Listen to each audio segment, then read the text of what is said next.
edificada. Poderia dizer que é o dom do aconselhamento pessoal. Quem tem esse dom sente-se que é movido pelo Espírito a ajudar os que enfrentam problemas. Tem a capacidade de estar ao lado de um cristão em dificuldades para ajudá-lo com palavras de conforto, de estímulo, de modo que o ajude a resolver os seus problemas. A pessoa caiu no pecado, seja lá o que for, qual o pecado for, mas vai lá, mostra de acordo com o que a palavra de Deus diz e estende a mão, ajuda ele. Vou te ajudar, vamos orar juntos. Quer sair dessa? Eu vou te ajudar.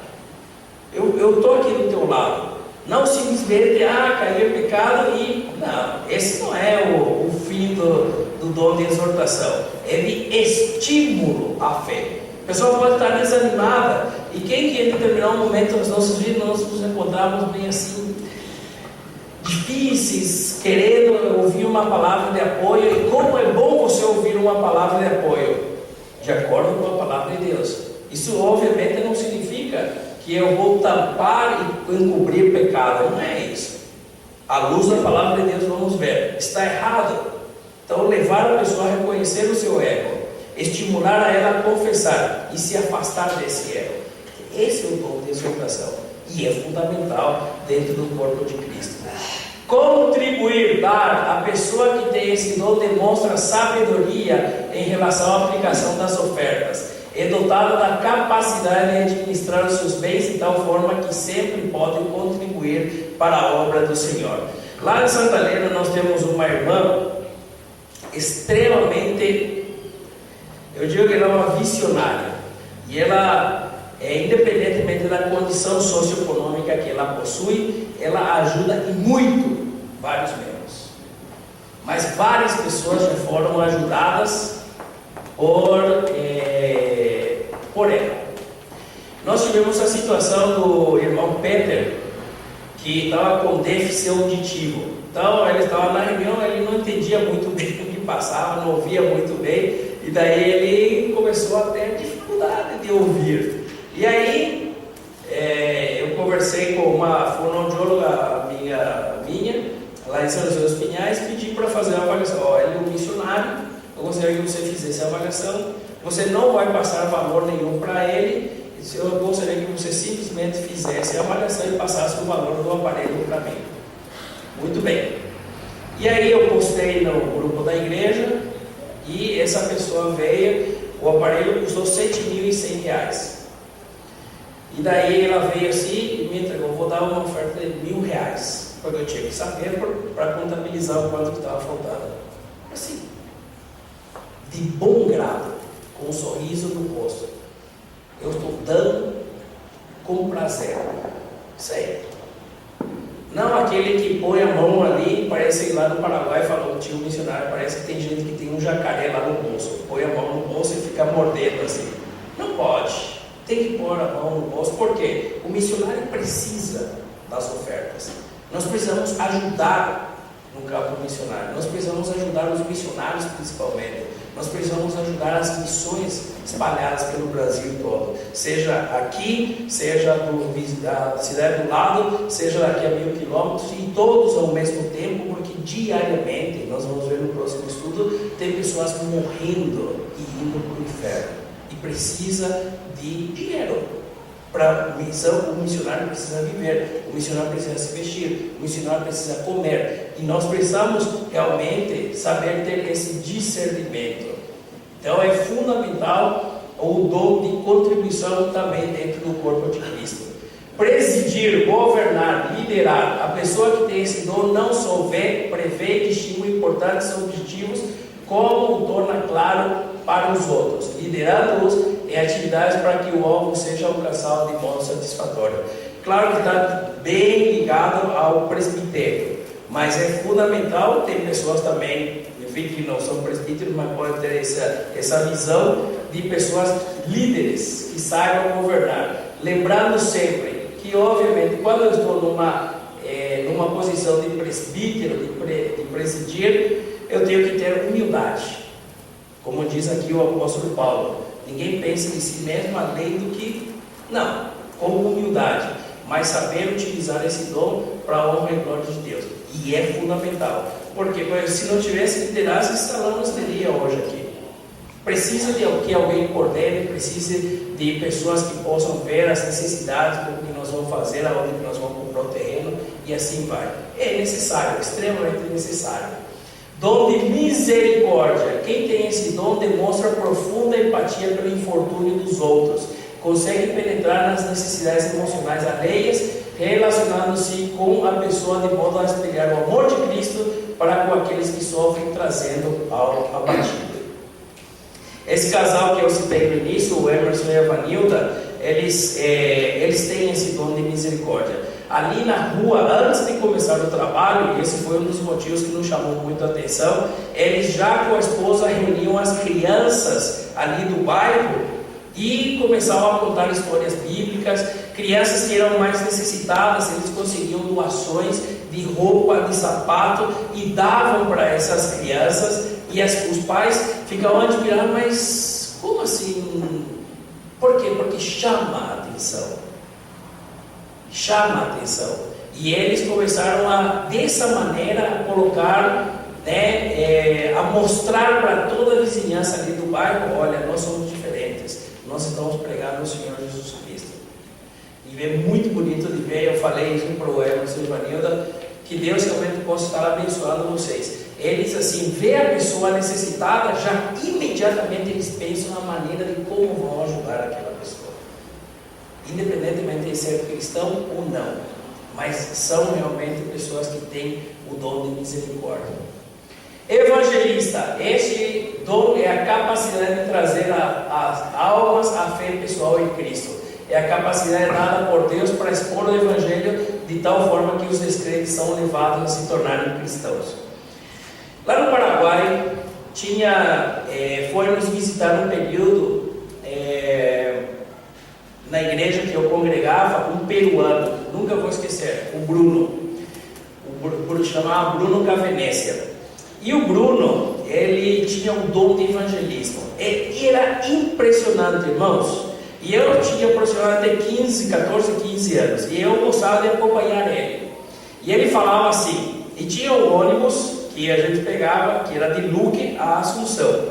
O Luque é a região metropolitana de Assunção. É como se fosse aqui em Cambé, Londrina.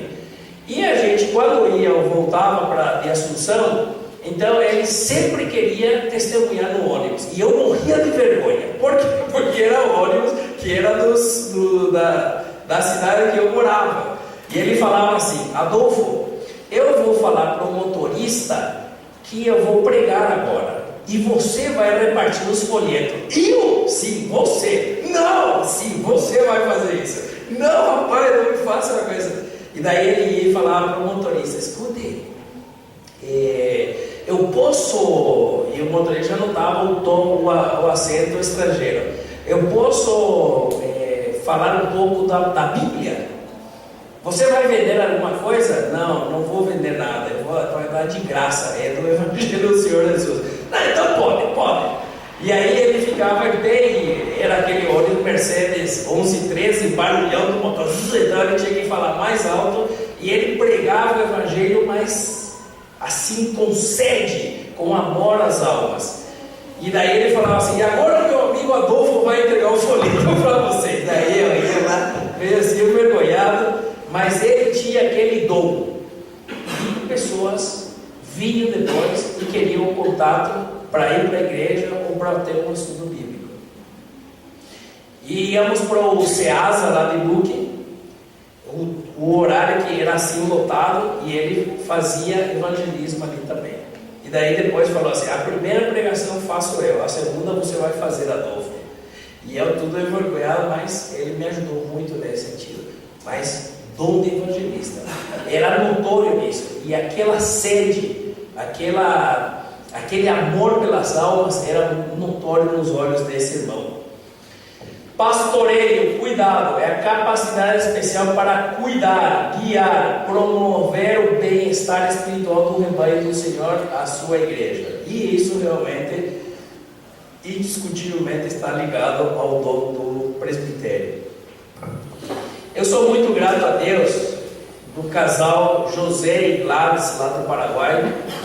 E o irmão Alberto conhece ele, o irmão João aqui do acampamento Maranata. O irmão João e a esposa dele, a dona Trifona, o nome dela é Trifona, eles pegavam quando eu era pequenininho, e a mãe tinha 25 anos, era recém-convertida, e eles iam no domingo de manhã, depois da escola dominical, levavam Marcelo e eu para a casa deles para almoçar, e eles foram um dos instrutores da PEC no Paraguai, um dos que iniciaram a PEC lá no Paraguai.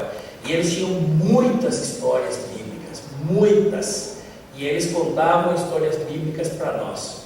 E a dona Gladys e o seu José sempre estando perto da mãe, visitando a mãe, cuidando da mãe. Sou muito grato a Deus por essas pessoas, porque eles cuidaram quando nós ainda estávamos engatinhando na fé, quando nós ainda não tínhamos muito conhecimento, e eles estavam ali com aquele cuidado, tudo aquele amor, isso era notório neles, porque eles estavam cuidando de nós. Como é importante de pessoas no corpo de Cristo que cuidam da gente, não é verdade? É extremamente importante, é extremamente necessário, e é fundamental que isso, que tenha isso dentro do corpo de Cristo. Mas não necessariamente, obviamente, somente os presbíteros. Mulheres podem fazer também, principalmente com outras mulheres, e assim vai. Por quê? Porque é algo que é dado por Deus, e é justamente visando o cuidado. Falando um pouco em questão de sinais, porque hoje em dia se fala muito nisso, e a gente tem que tomar muito cuidado e fazer esse discernimento que o apóstolo Paulo nos fala. Nós temos alguns pontos importantes na Bíblia que a gente não pode confundir com a questão de dons. Por exemplo, as 10 pragas foram sinais de uma época específica e para destacar uma verdade específica para aquela época. O objetivo era o faraó, os egípcios e o povo dele. Mas naquela época, sinais. Qual seria o sinal de que era o Messias? Portanto, o mesmo Senhor nos dará um sinal. Qual que era o sinal? Uma virgem conceberá e dará à luz um filho, e chamará o seu nome Emanuel. E que sinal, hein? Uma virgem, onde já se viu, não dá para entender, mas foi por obra do Espírito Santo.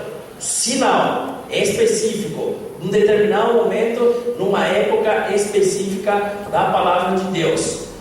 Os pastores precisavam saber quem era o Salvador que havia nascido. Qual seria o sinal? Que achareis um menino envolto em panos, deitado numa manjedoura. Ora, qualquer mãe de sã consciência não deitaria o seu filho numa manjedoura, no local onde os animais comem. Deitaria numa cama, num local mais aconchegante. Mas não, eles iriam lá e encontrariam o menino envolto em panos numa manjedoura, um sinal específico, naquele momento, naquela época da palavra de Deus. Esses sinais precisam ser repetidos? Já pensou se as pragas fossem repetidas hoje em dia? Ou se mais uma virgem estivesse grávida? Ou se mais um menino a gente achasse em manjedoura? Não. Esses sinais não precisam ser repetidos. São momentos específicos em determinados momentos da palavra de Deus, né? Sinais em tempos diferentes. Moisés, o que o faraó disse do Senhor? Eu não conheço o Senhor. Então o que eles saberiam? Eles saberiam que eu sou o Senhor, falou Deus a Moisés. E o que o faraó saberia? Para que saibais que ninguém há como o Senhor. Por quê? Porque Egito estava cheio de deuses, mas só existe um Deus, e eu vou mostrar para ele que eu sou Deus. Então, especificamente, um sinal para aquela época. Que mais? Para que saibais que não há outro como eu em toda a terra. para que saibais que a terra é do Senhor. Eu estou dizendo para o meu povo sair daqui do Egito e ir para outro local que eu vou mostrar para eles. Então, só que eu sou o dono de toda a terra. Não é você, Faraó. Não é você que é o dono desse povo. Sou eu. Eu que quero que eles façam isso. E o que Israel deveria saber e fazer? Eles deveriam contar aos filhos para que eles saibam que Deus é o Senhor. Os filhos destes homens que morreram no Egito viram seus pais morrerem no Egito, mas estes deveriam contar para os seus filhos, que deveriam contar para os seus netos, para que saibam que só há um Deus. Isso teve um cativeiro de 430 anos. Não teve mais, nesse sentido, do Egito. Isso teve esse período das 10 pragas. Não se repetiria isso novamente. Não precisa repetir toda hora. Mas o que eles precisavam repetir era contar a história para que eles saibam que Deus é o único Senhor.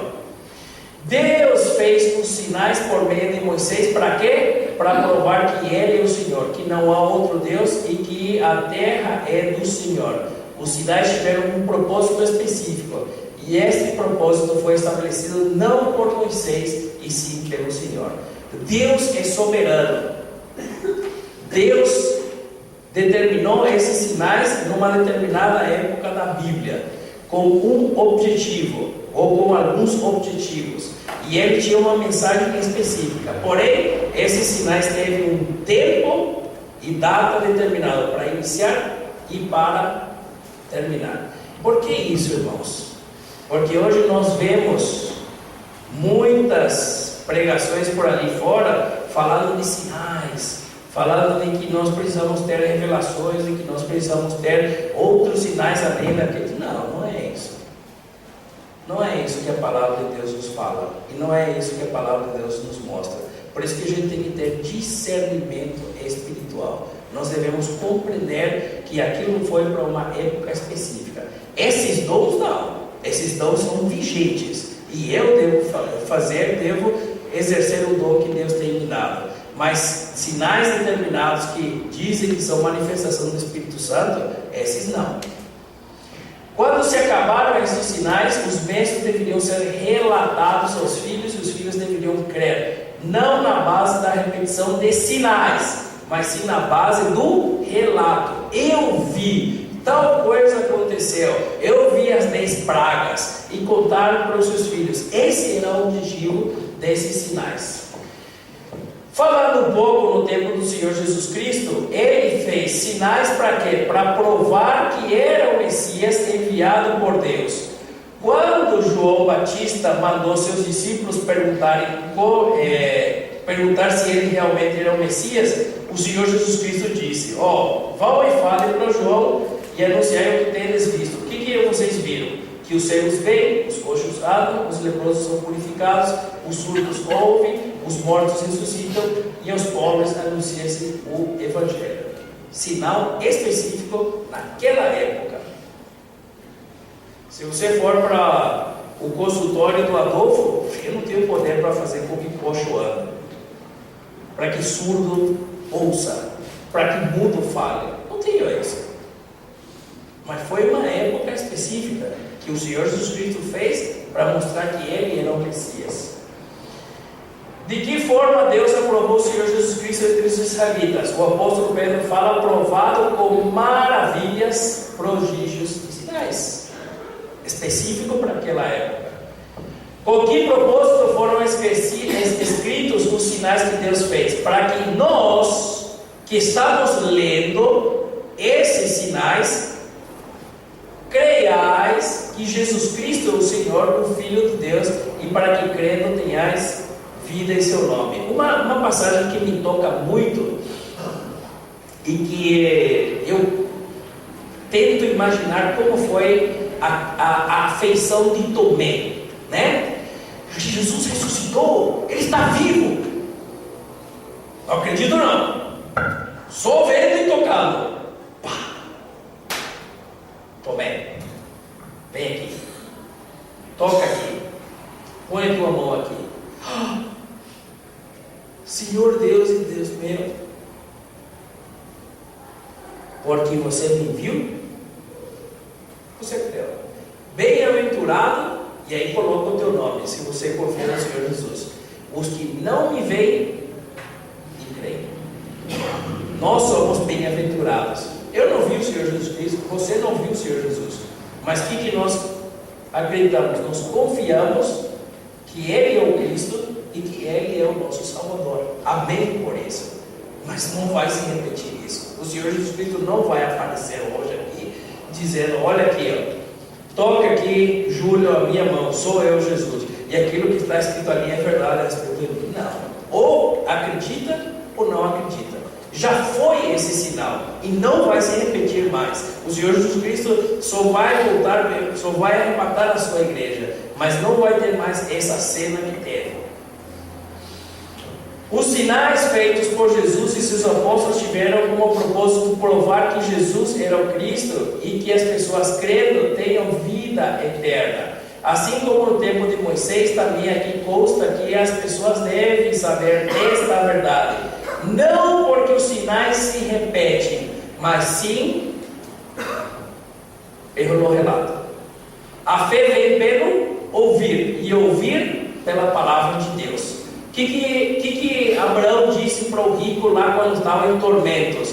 Manda Lázaro falar, tem os 5 irmãos. Não, Lázaro não.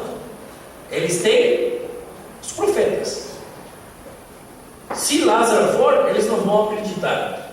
Ou lê a Bíblia e confia naquilo que a palavra de Deus diz, ou nada. Mas esses sinais não vão se repetir mais.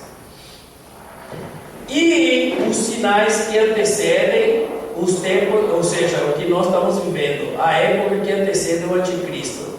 Mateus 24 e 24. Quem surgirá? Surgirão falsos cristos e falsos profetas, e farão tão grandes sinais e prodígios que, se possível fora, enganariam até os escolhidos. Lá perto da casa do meu sogro, o seu Ariel, em Curitiba, tinha um Indre Cristo.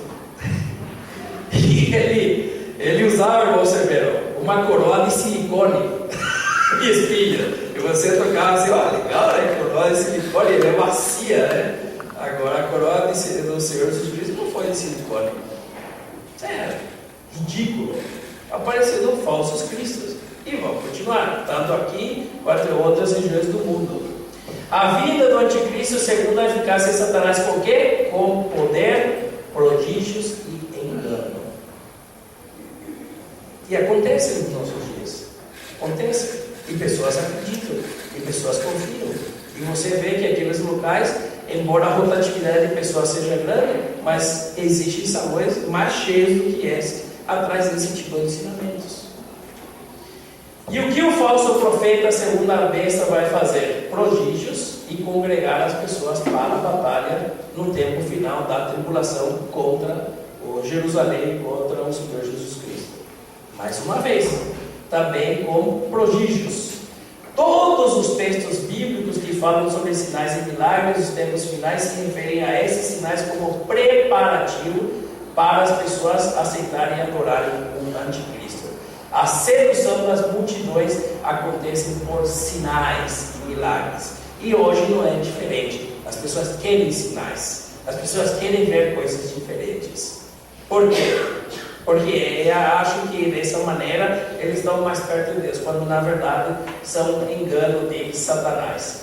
Os apóstolos fizeram grandes sinais com o propósito já indicado, mas no fim do seu ministério deixaram de exercer esse dom. O que Paulo fez com Trófimo? Em 2 Timóteo 4,20: deixei Trófimo doente em Mileto. Pergunta: por que Paulo não curou Trófimo?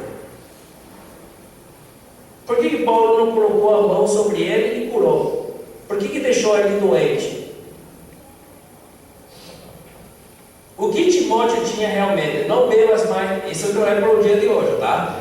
Senão vai falar assim: oi, irmão, cadê o vinho? Não bebas mais água, mas usa pouco de vinho, por causa do teu estômago e das tuas frequentes enfermidades. Então o vinho ajudava no sistema imunológico. Então, não sei, mas por que Paulo não curou Timóteo? Não é verdade? É uma coisa a se pensar, mas terminou. Nem o próprio apóstolo Paulo, se quisesse, já tinha esse poder para fazer esse milagre. O que Paulo não buscou? Glória dos homens, nem de vós, nem de outros, ainda que podíamos, como apóstolo de Cristo, sermos pesados. É fundamental que no exercício do dom e no exercício, mesmo ele fazendo sinais e milagres naquela época, ele não fazia isso para se vangloriar. Pelo contrário, tudo de acordo com a santa vontade de Deus e na humildade. E era essa uma característica do apóstolo Paulo. A santificação do Espírito Santo significa que nossas relações para com Deus e o nosso serviço para com Deus sejam sem hipocrisia ou interesse pessoal, nem em uma mera formalidade, mas para que tenhamos o propósito de glorificar a Deus pela nossa vida e nosso ministério. E terminando, tudo te dá por exemplo de boas obras. Na doutrina mostra incorrupção, gravidade, sinceridade, linguagem sã e irrepreensível, para que o adversário se envergonhe, não tendo nenhum mal que dizer de nós. Irmão, irmã, é fundamental que você e eu saibamos qual é o nosso dom.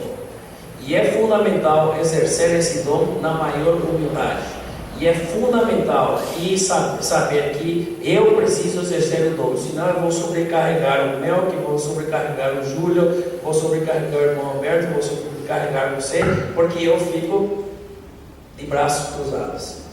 Não dá para ficar de braços cruzados, não dá. Não dá para a gente simplesmente sentar. Lá no Paraguai nós falamos, no Paraguai é comum aos domingos, a melhor comida, para assim dizer, era macarronada.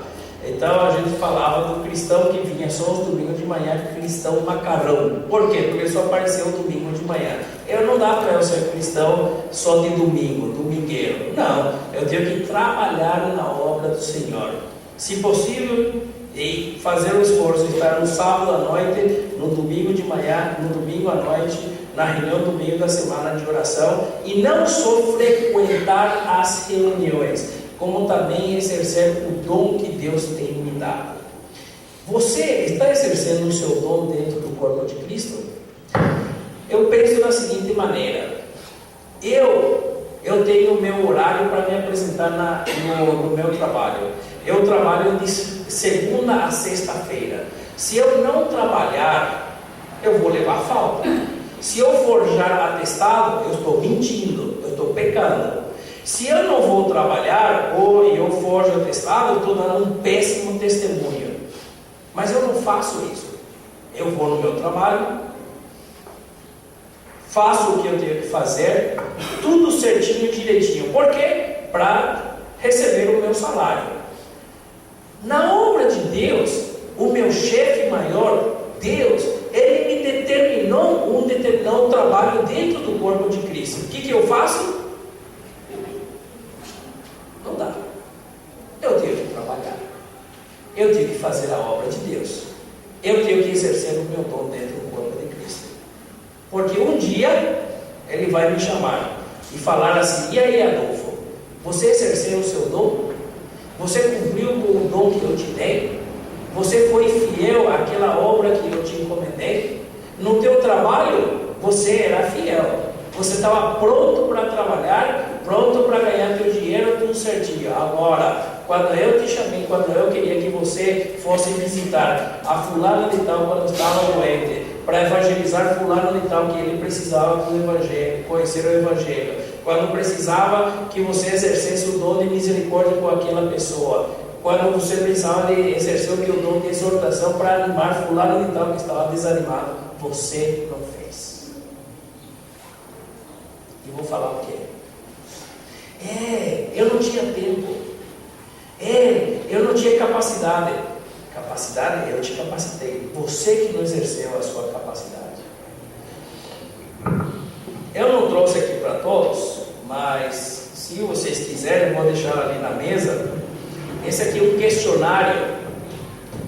Outro dia eu estava compartilhando com o Danilo, onde você tem várias perguntas.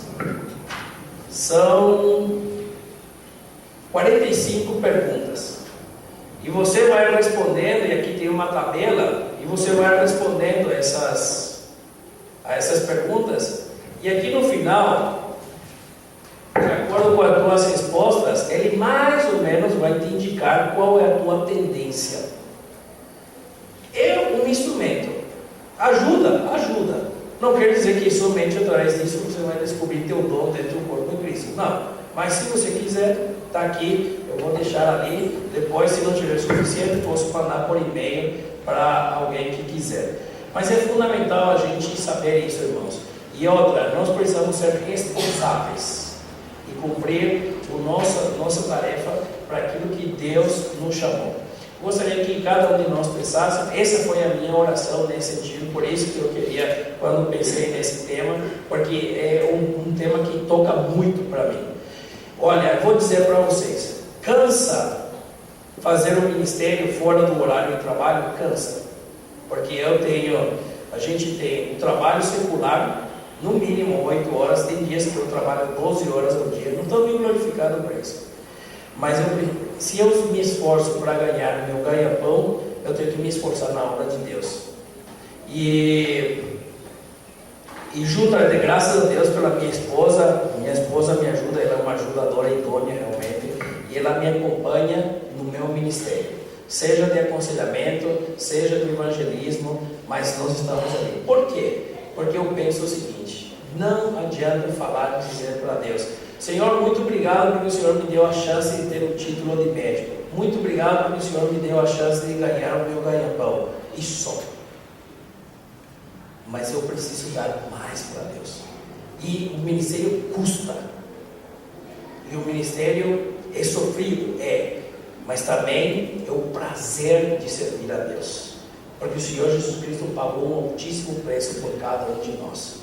Nós não vamos pagar tudo aquilo que Ele pagou por nós, mas nós precisamos trabalhar na obra de Deus. Não cantamos aquele hino, até podemos cantar: há trabalho pronto para ti, cristão. Não adianta cantar só de lábios, tem que fazer, tem que arregaçar as mangas e trabalhar na obra de Deus. Que Deus possa nos abençoar. Amém.